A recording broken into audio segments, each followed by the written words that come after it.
Ayan, napakaliit niyang lang nito. Japanese bunker. So ayun po, makikita po ninyo sa likod ko ang Japanese World War II bunker noong 1943. At still ngayon ay nakatayo pa rin dito. Ayan siya.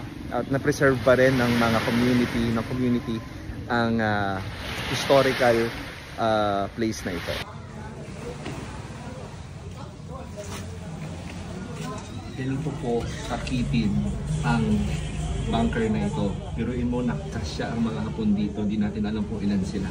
So lumipad ang aming team para lang makita. Ayan siya. Ito siya, ganito siya kaliit. Itong bunker na to. So ito po siya, yung loob nung 1943 Japanese World War II bunker. Ayan. May mga butas dito, tsaka doon. May lagusan din pala dito. May lagusan dyan? Oo, ganun yung siya. Tingnan ko nga. Nawala. Saan ka?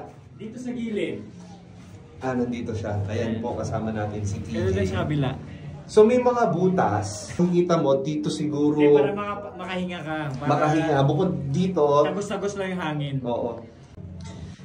Kaya ito may butas kasi kung may paparating na kalaban, ang mga Hapon, masisilip nila at dito nilalagay yung yung baril, ganyan. Yung machine gun. Machine gun yan dito eh. Tsaka dito, dalawang machine gun nilalagay dyan. Ay! Tapos meron din ditong butas sa taas. Ayan, para masabihan sila kung may kalaban o wala. Ayan, so, ganito lang kaliit yung loob niya. Ayan po. Ganito kadilim dito sa loob at meron lang 3 butas bukod dito sa pinto. So, tara guys, labas na tayo. Ganito siya kaliit. Meron din dito. So, aray ko po. Ayan. Kung titignan mo siya, napakaliit niya lang.